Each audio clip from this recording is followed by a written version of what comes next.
Halo sahabat bicara, ketemu lagi dengan Vira di podcast Sabi. Sahabat bicara, semua kita bahas di sini.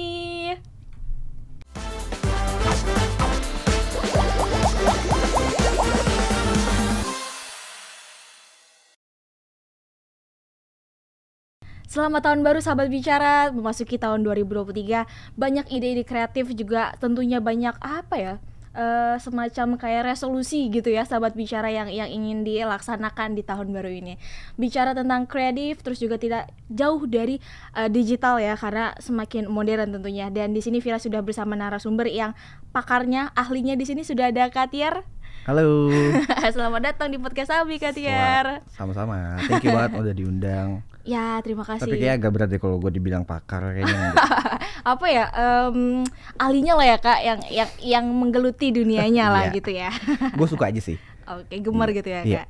Nah, sebelum lebih lanjut lagi nih sahabat bicara, kita ngobrol dengan Kak Tiar. Kembali Vira informasikan bahwa akan diselenggarakan Ganjar Pranowo Festival di Kota Yogyakarta tanggal 7 Januari 2023 ini. Untuk info lebih lanjutnya bisa pantau di Instagram dan juga di sosial media. Nah, Kak Tiar, bicara tentang digital dan juga tentang kreatif gitu kan. Ini memang awalnya atau Kak Tiar ini berasal dari keluarga yang emang menggeluti dunia kreatif kayak gini-gini gitu Kak? Sebenarnya enggak sih. Sebenarnya kayak berangkat dari kesukaan dulu ya. Karena kalau nggak tahu sih, kalau gua dari dulu kayak mengerjakan suatu hal yang emang gue suka tanpa mengharapkan apapun dulu ya ngelihatnya. Suka aja dulu, dari suka dulu akhirnya kebentuk sebuah konsisten, dari konsisten jadi persistence. Jadi kayak Oke, kayaknya ini yang gua suka dan gua akhirnya bisa jadi sesuatu dan bisa jadi hidup. Ya di platform tersebut. Tapi kan kalau ngomongin digital kan kita pasti ada perjalanannya ya. Maksudnya nggak digital sekarang beda dengan digital 10 tahun lalu. Ya kan, which is kalau misalnya 10 tahun lalu mungkin masih banyak menggunakan Facebook, masih banyak menggunakan Instagram sebagai platform yang memang paling digunakan gitu. Tapi kan kalau ngomongin sekarang itu kan banyak banget, apalagi TikTok gitu kan. TikTok memang secara data juga TikTok jauh lebih reach out-nya lebih banyak, dan secara penggunaan generasi sekarang menggunakan TikTok atau video-video pendek gitu. Jadi emang kalau ngomongin perjalanannya, suka dulu dengan hal yang memang gue tuh suka banget dengan foto-foto, dengan bikin sebuah konten, bikin sebuah kreasi lah ya gitu. Bentuknya bisa apapun. Nah, cuman kebetulan ada platform yang begitu banyak di era sekarang, yang dimana kita bisa gunakan hal tersebut untuk sebuah kreasi, untuk sebuah pekerjaan yang menghasilkan gitu sih. Kita udah ngomong tentang background nih Kak, Vira sampai ke-skip gitu. Kesibukan Kak Tiar ini sekarang sebagai Kalau sekarang kebetulan alhamdulillah kita ada company yang memang fokus di digital agency services, namanya Studio Sander.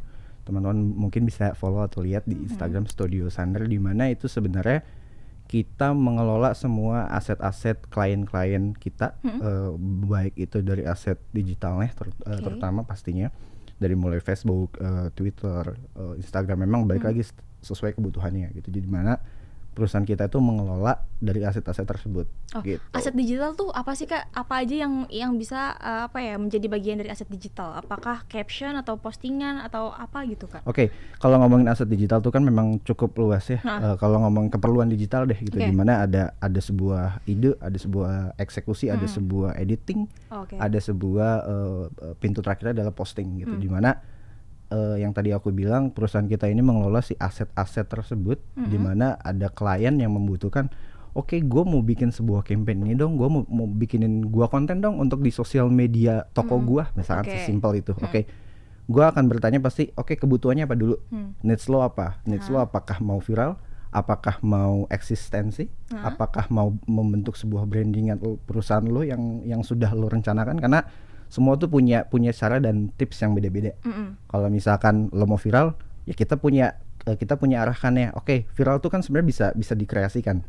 Cuman baik lagi kalau setelahnya gitu. Iya, karena kalau gue pribadi ya, kalau ngomongin viral itu gue agak kurang setuju ya. Viral tuh kan sebenarnya kayak ya udah, lo viral sekarang belum tentu apakah lo bisa bertahan di seminggu 2 minggu kemudian. Karena konsistensinya gitu ya. Betul, Kak? Karena kalau misalkan viral itu sifatnya itu paling kayak ya udah 2-3 hari ketutup lagi berita baru lagi. Mentok-mentok seminggu lah ya. Mentok seminggu. Jadi memang yang dicari tuh kalau buat gue pribadi selalu bilang kepada klien kayaknya viral tuh sebagai bonus deh. Bukan itu yang lo tujukan. Yang tujukan adalah sebuah intensitas atau eksistensi ketika lo udah ngomongin sebuah konten gitu. Jadi jangan sampai tuh konten tuh putus untuk lo kreasikan terus menerus gitu.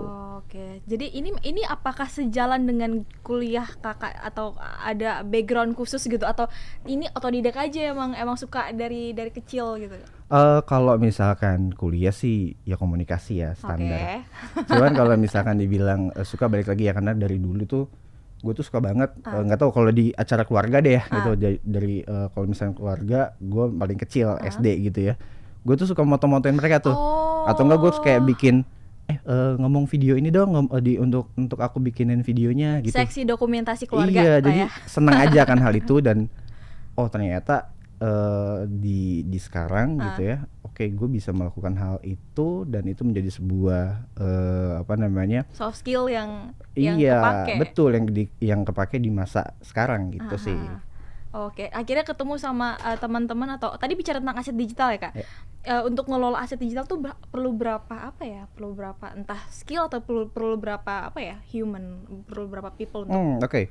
Menarik. Kalau misalkan seperti itu sih sebenarnya sama kayak perusahaan pada umumnya ya, dimana kayak lo ada tim kreatif, lo ada produser, lo ada editor, ada videographer. Jadi secara basic itu dulu di internal kita. Nah, balik lagi ke kebutuhan di klien tersebut gitu, dimana kalau ngomongin teknologi digital kan tiap tahun tuh ada aja tren yang baru. Ya kalau kita ngomongin 2021 2022 mungkin NFT, dimana NFT. semua orang semua company gimana caranya bikin NFT gitu kan, poinnya gitu. Tapi dia nggak tahu esensinya tuh mau seperti apa sih NFT ini gitu. Lo mau ngejar apa? Mau ngejar hype-nya aja, mau ngejar cuannya aja, atau bagaimana nih? Karena kalau ngomongin digital tuh pasti akan selalu berputar, akan selalu ada aja yang baru, dengan yang trennya baru. gitu ya. Dengan trennya, makanya menarik banget tadi kalau lanjut Mbak Vira nanya apa aja sih yang dibutuhkan, ya pasti basicnya seperti itu ya. Secara as a team, semua kebutuhan secara standarnya itu harus ada. Gitu kan, dimana yo gue punya videographer, punya editor, punya tim kreatif, produser. Nah, dimana klien datang, gue mau dibikinin sebuah campaign ini dong gitu. Nah, kita sebagai tim kita brainstorm bareng-bareng pastinya, kayak kita mau jadiin apa ya ini brand gitu. Jadi sebenarnya secara workflow-nya seperti itu.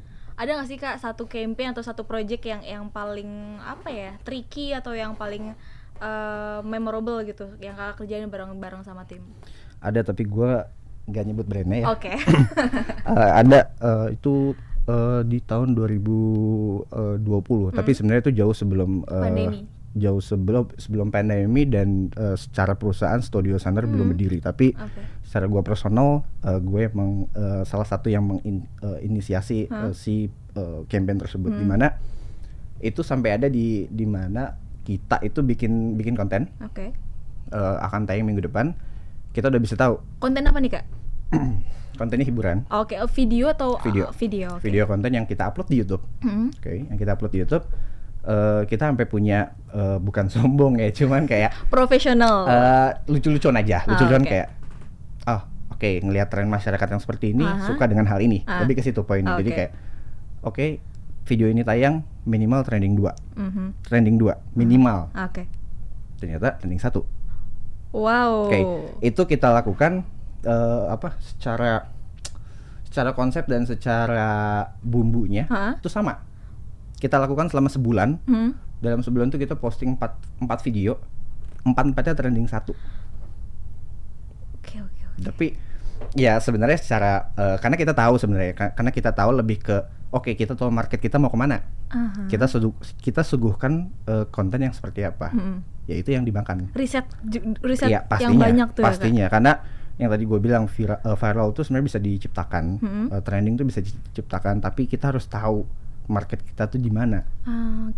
Kalau misalkan market kita gini deh, kalau kata Mas Panji itu kan nggak ada barang yang nggak bisa dijual, cuman jualnya aja harus di mana tempatnya gitu kan kayak nggak mungkin kalau jual bakso tapi lo jual bakso gerobakan tapi di dalam mall misalkan gitu ya. Pasti bakso itu bakal laris tapi ada marketnya. Mungkin tempatnya nggak di situ. Jadi yang tadi gue bilang, balik lagi, si campaign tersebut yang kita bikin secara tim itu kita udah tahu karena udah riset sebelumnya. Oke, si tokoh ini tuh which is si talent yang kita handle, marketnya di kelas ini, kontennya sukanya akan hal ini. Jadi memang itu yang kita suguhkan. Dan alhamdulillah secara targeting ya semua empat videonya trending 1. Wow, dalam jangka waktu berapa tuh Kak? Oke. Kadang saking kita waktu itu bangga nih, maksudnya bangganya dalam arti achievement untuk sebuah untuk sebuah untuk sebuah konten gitu ya. Dalam jangka waktu kurang lebih 3 hari ketika video itu publish, 3 hari kemudian awalnya trending 10 naik dimana pas pada saat 3 hari milestone itu dapat trending 1. Cuman yang lebih serunya lagi tuh pada saat di campaign yang terakhir. Di video yang terakhir kita bikin kita upload jam 18.15. Paginya jam 6 pagi itu udah langsung trending 1. Wow. Itu 2019 itu jenisnya training itu masih mix kan Kak, kayak music segala macam masih dan itu berarti rival untuk jadi training banyak, tapi itu bisa nge-pop up jadi training 1. Marketnya, risetnya itu berapa lama prosesnya Kak? Dengan durasi satu project video itu berapa menit yang tayang Kak? Satu video tuh durasinya sekitar 15-20 menit. 15-20 menit untuk membuat 15 menit itu berapa lama Kak di real life-nya? Eksekusi mungkin sehari ya. Karena gini, tren 2019 kalau ngomongin YouTube, ini versi gue ya. Balik lagi teman-teman, maksudnya teman-teman mungkin punya versi masing-masing, tapi ini versi gue yang memang kita jalani pada saat itu. 2019 trennya waktu itu adalah dimana YouTube itu memanjakan kreator buat bikin video panjang. Iya, short movie, dan itu lagi masa rame-ramenya kan Kak. Which is kayak di atas 15 menit tuh lo harus upload. Beda dengan tren 2021 sampai sekarang, di mana video pendek yang memang short kan. Kalaupun secara regular video lo harus bikin di bawah 8 menit.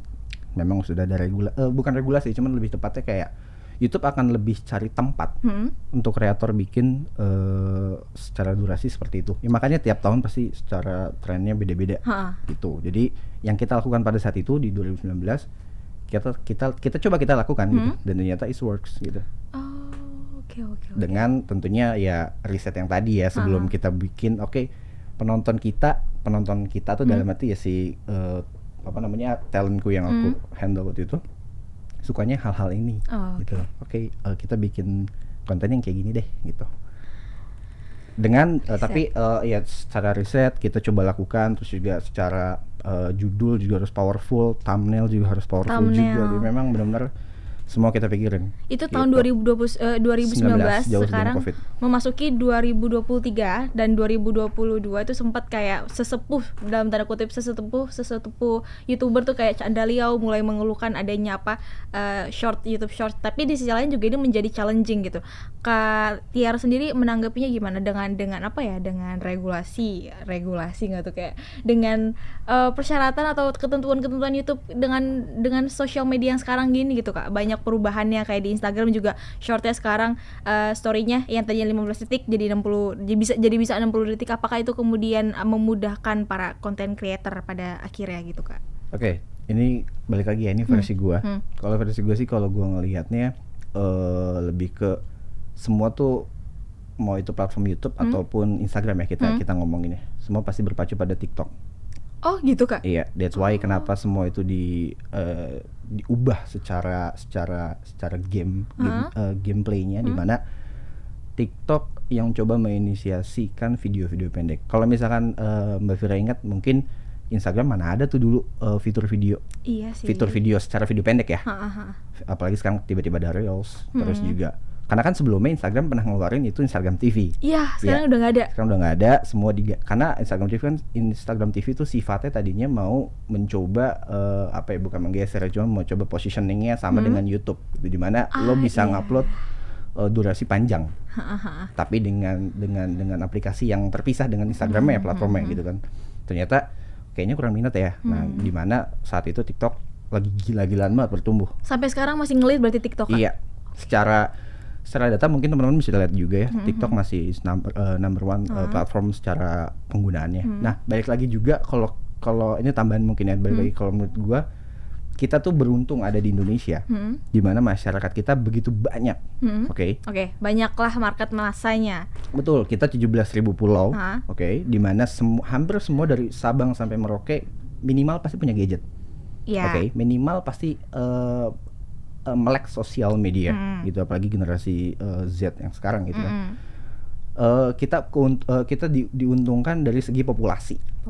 Oke.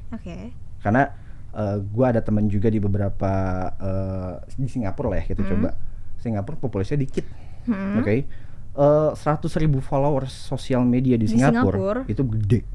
Buat di Singapura. Makanya kalau misalkan Mbak Vira juga lihat di Instagram ataupun TikTok, banyak kreator-kreator yang tiba-tiba yang mungkin juga Mbak Vira atau gue juga nggak tahu nih siapa, tapi ternyata udah 1 juta followers, udah 2 juta followers, betul nggak? Banyak kan terjadi seperti itu kan, karena memang penggunanya banyak, kreatornya juga banyak, jadi semua tercipratnya tuh bareng-bareng gitu. Jadi secara populasi kita udah unggul dulu nih Indonesia, populasi udah unggul, udah gitu kita negara yang cukup konsumtif, suka banget dengan hal-hal sosial media, gampang banget FOMO. Betul, gampang banget FOMO, terus juga anak Jaksel mungkin anak FOMO, terus akhirnya senang dengan hal-hal yang berbau dengan gosip, berbau dengan gampang lah digoreng. Gampang banget. Makanya kalau misalkan di Indonesia dibikin sebuah piramida gini ya. Kalau piramida gini kan udah tahu nih market A, B, C, D. Di mana market D itu jauh lebih banyak. Oke, that's why yang balik lagi ke pengalamanku yang kemarin di 2019, kita bikin sebuah campaign yang dimana secara target kita udah tertuju ke market C, D. Itu lebih banyak banget. Secara pengguna, kita nggak ngomongin secara engagement quality ya. Kita ngomongin secara dilihat dulu si konten tersebut. CD itu jauh lebih potensial melihat video-video tersebut, apalagi balik lagi makanya tadi aku bikin judulnya memang harus lebih menarik, thumbnailnya juga kita mainin. Nah, market CD itu kan yang cenderung yang kayak apa nih, lihat klik gitu. Belum lagi kalau YouTube itu dia kadang lebih sering tuh kita bukan mencari tapi lebih kayak menonton apa yang udah disajikan di tampilan awal kan. Betul. Jadi jarang banget ya ada yang kayak memang ya mungkin ada beberapa gitu yang mengetik, tapi rata-rata apa yang muncul pertama ketika tampil diklik, ditonton, kemudian algoritma membawanya untuk tontonan berikutnya gitu ya Kak. Tadi bicara tentang klien juga, klien Kak Tiar banyak tentunya, tapi Vira tertarik sama bagaimana ketika apakah ada klien personal kayak misalkan individual gitu Kak, bagaimana dia mau nge-brandingnya gitu. Dengan pasti ada Kak sebelumnya? Ada kan? Dengan memiliki klien personal yang banyak tentunya Kak. Itu gimana cara membedakannya? Karena kan manusia kan ya manusia dengan bagaimana manusia gitu, bukan produk deterjen, bukan produk sereal gitu. Gimana untuk ngebikin branding tersendiri buat personal? Mungkin juga ini berguna bagi sahabat bicara yang ingin bagaimana membranding dirinya di tahun 2023 khususnya nih ya, tahun baru. Gimana Kak? Oke, ini studi kasus di kantor ya di kita. Kita mendapati beberapa klien yang sifatnya personal. Aku nggak sebut nama sekali lagi ya. Tapi secara jenis pekerjaan aja. Klien yang aku handle tuh ada yang aktor dan aktris. Which is personal. Nah, secara karakter jelas beda. Yang ini begini, yang ini begitu.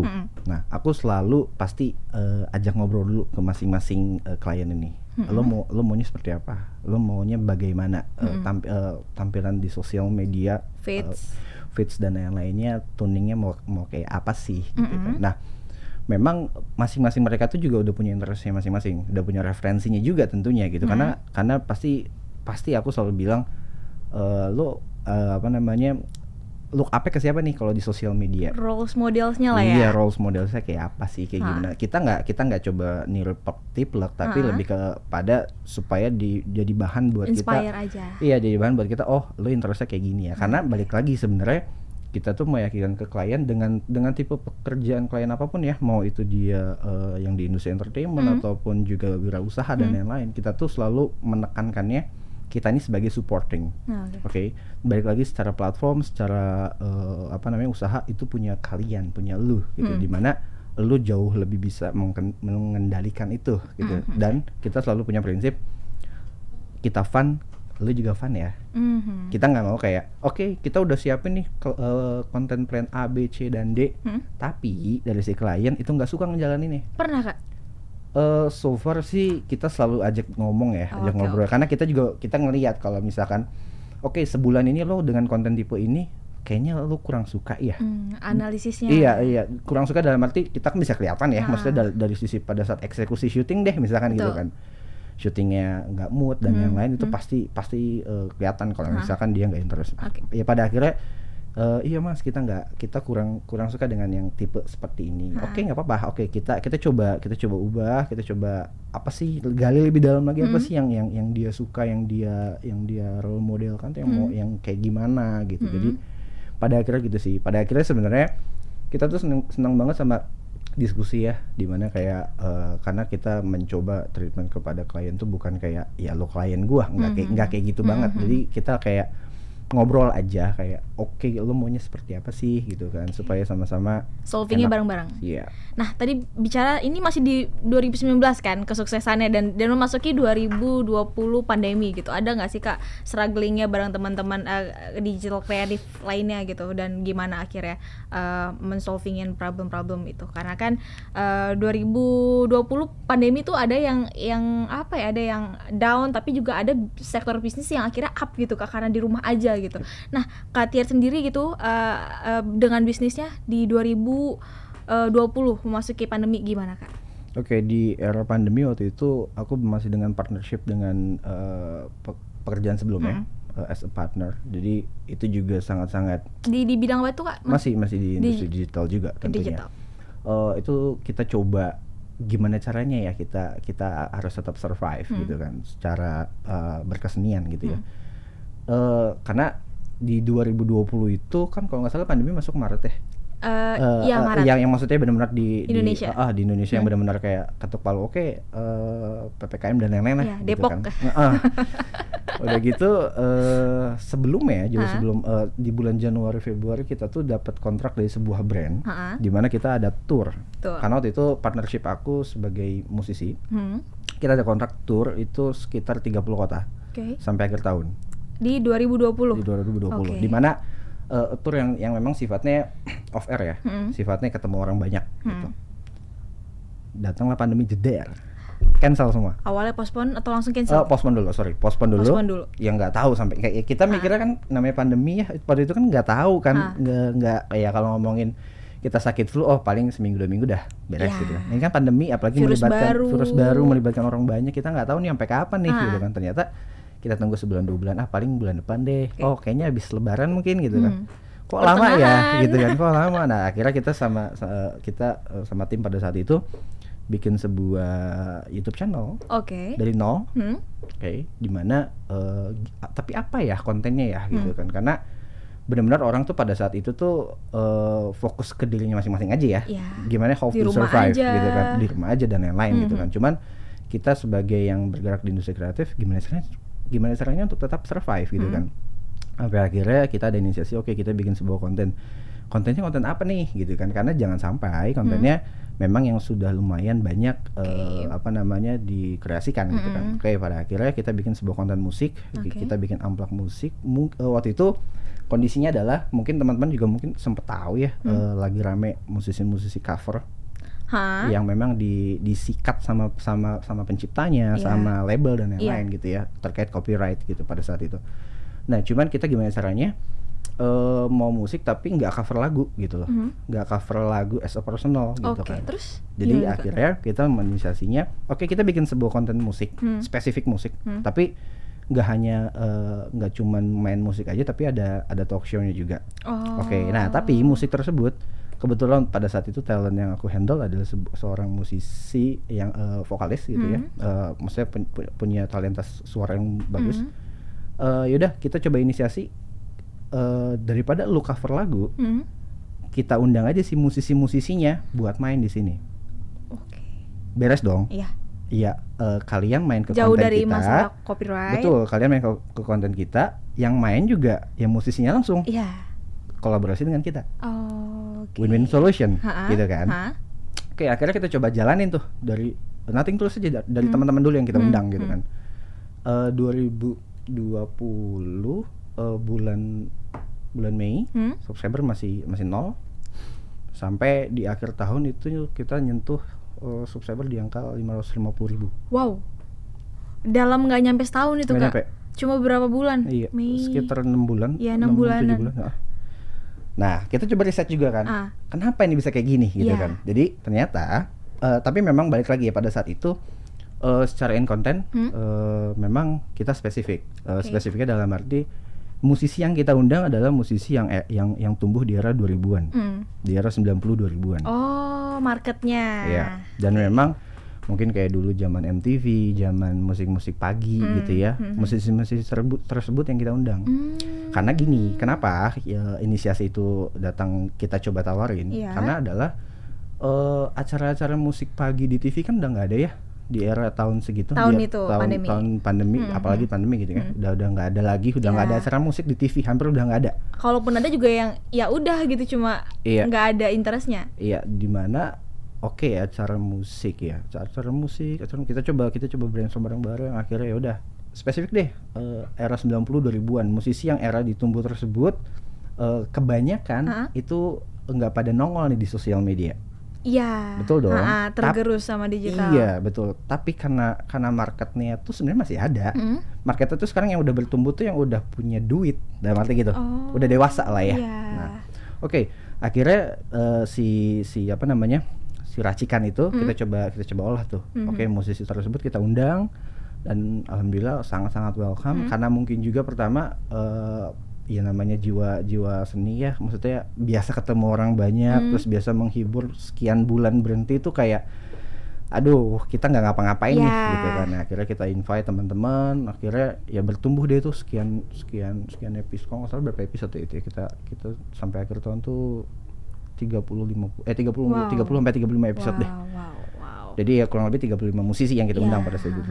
Waktu itu tuh ada Badai, ex Krispati, terus ada Anji yang kita invite, ada beberapa teman-teman mainnya. Jadi memang musisi yang memang cukup tumbuh di era tersebut. Ada Fade to Black, dimana kalau dulu kan Bondan sama Fade to Black tuh kencang banget gitu ya. Nah itu tapi pendengar itu masih sangat banyak dan masih banyak yang suka, tapi secara platform di YouTube nggak terlalu banyak dengan yang saat ini gitu loh. Jadi kayaknya teman-teman tuh kangen aja sama hal tersebut, makanya kalau secara betul dan secara analisa kita ternyata nih banyak banget nih yang suka gitu loh, dan alhamdulillah responnya positif, dan kita ya balik lagi ya menghindari secara etika copyright dan lain-lain daripada kita cover musik tapi nggak izin apalagi, itu sangat-sangat kita hindari gitu. Bicara tentang tadi acara-acara musik off air, pasti nggak jauh-jauh dari event nih Kak. Ini sejalan dengan kebijakan yang lagi Pak Ganjar canangkan nih Sahabat Bicara, di mana di Banyumas tepatnya Pak Ganjar, Gubernur Jawa Tengah, mendorong warga Banyumas Raya untuk lebih kreatif dan kerap membuat event dalam rangka optimalisasi pariwisata, sebab cara ini bisa menjadi magnet wisatawan untuk datang dan menumbuhkan ekonomi masyarakat di daerah, bisa juga diterapkan di kota-kota. Nah, Kak Tiar sendiri menanggapi ada sosok pemimpin yang ikut berpartisipasi dengan mencanangkan ayo mulai bangkit lagi event-eventnya gitu, off-air, acara-acara off-air. Bagaimana Kak Tiar menanggapinya? Apakah suatu tindakan yang yang bisa didukung dan diapresiasi gitu? Ya pada akhirnya sebenarnya karena kita juga bergelut di industri kreatif ya, di mana ada seorang pemimpin mensupport secara langsung, di mana kayak membuat sebuah fasilitas event, terus support juga UMKM tentunya, itu langkah yang menarik dan langkah yang bagus banget sih buat dilakukan. Jadi nggak cuman kebutuhan dia sebagai as a politik gitu ya, tapi ada bentuk langsung secara dukungan buat terutama ke anak-anak muda yang memang secara di industri kreatif tuh gede banget minatnya, apalagi di daerah-daerah tuh wah respect banget, itu banyak banget hal-hal yang bagus gitu. Jadi semoga 2023 semakin semakin ger lah gitu ya Kak. Prediksi Kak Tiar, apa yang kayaknya ini akan trending di 2023 di sosial media Kak? Ini versi gue ya, balik lagi ya. Iya. Kalau 2023 ngomongin apa ya yang akan trending atau yang trends itu balik awal-awal lagi. Inilah mungkin awal-awal tahun. Oke, balik lagi kalau secara platform itu masih didominasi oleh TikTok. Oh iya, tahun ini Iya. Oke. Masih dominasi oleh TikTok. Instagram mencoba menyusul dengan Reels-nya dan sekarang juga Instagram juga untuk video post itu bisa sampai 10 menit durasinya. Jadi dia coba kasih alternatif lain buat yang suka tetap video panjang, tapi ada juga alternatif lain buat yang video pendek which is dari Reels. YouTube akan lebih gencar dengan YouTube Shorts-nya. Wow. Itu karena memang aku ngobrol dengan beberapa teman-teman yang in office di Google pun juga sama, mereka akan mereka sedang menggencarkan support ke kreator-kreator untuk YouTube Shorts only. Dimana lo akan lebih banyak secara quantity untuk upload di YouTube Shorts. Jadi tapi konten-konten yang landscape pun tetap akan ada pastinya sisi tersendiri di YouTube gitu ya Kak? Pastinya, karena kalau ngomongin market ya balik lagi yang tadi aku bilang, kita tuh sangat diuntungkan dengan populasi kita yang banyak, dimana kita bisa sangat pilih tuh, gue mau nonton yang video pendek, gue mau nonton yang video tentang edukasi atau tentang podcast ini gitu kan. Jadi emang benar-benar semuanya tuh kebagi. Nah jadi kayaknya sih secara market bakal tetap kepecah, cuman secara dominasi video pendek masih sangat mendominasi di tahun ini. Itu dia gitu. Tadi sahabat bicara, apa aja yang perkiraan yang akan trending di 2023. Kak Tiar, what's next? Di apakah proyek terdekat yang mau dilakukan gitu? Promo dikit boleh ya? Oh, boleh, silakan Kak. Oke, kita tuh lagi develop untuk sebuah media. Kita lagi develop sebuah media di mana media tersebut itu akan kita akan share di mana di mana banyak tokoh-tokoh atau kreator yang mungkin nggak kesentuh di beberapa media mainstream lainnya gitu ya. Kita akan support dengan di media kita gitu. Jadi platformnya itu bentuknya all platform. Jadi ada base-nya, ada website-nya, terus juga sosial medianya semua kita akan developkan. Jadi tahun ini sih bakal jadi tahun yang seru, kita bakal develop si media tersebut. Gitu. Bisa disebut atau di hold dulu? Boleh, namanya DIJI Media Hub. DIJI Media Hub. Instagram atau ada di web? Untuk sementara masih di Instagram dulu, web masih kita develop. Nanti di situ teman-teman bisa melihat semua kreativitas ngumpul situ. Jadi mulai dari musik, mulai dari film, kuliner tentunya, terus juga ada sebuah kegiatan berkesenian yang lainnya. Gitu. Kita coba support di situ. Itu dia sahabat bicara tentang apa aja pikiran-pikiran yang akan menjadi trending di tahun 2023. Tadi udah dibahas kita bagaimana juga harus pintar-pintar mencari riset apa aja nih, dan juga harus pandai-pandai membranding diri kita di tahun 2023 ini. Pembicaraannya sama Katia, terima kasih banyak Kak. Thank you so much. Good luck untuk next projectnya. Thank you. Dan untuk sahabat bicara mendapatkan merchandise seperti mug, tumbler dan juga kemeja serta topi bisa dapatkan di berbagai e-commerce seperti di Shopee dan juga di Tokopedia. Untuk memantau kapan aja nih podcast Sabi akan tayang, tentunya bisa diikuti di sosial media Instagram dan juga bisa dapatkan di Twitter dan di Facebook. Tentunya jangan lupa subscribe dan nyalakan loncengnya. Dan sahabat bicara, itu ya akhir dari pembicaraan Vira dengan Katiar. Waktu harus mengakhirinya pembicaraan yang seru ini. Terima kasih banyak Katiar. Sahabat bicara, Vira pamit undur diri dan narasumber Katiar juga pamit undur diri. Signing out. See ya. Mas 33. Terima kasih banyak. Berasa ya kalau ngobrol tuh. Thank you. Itu dia.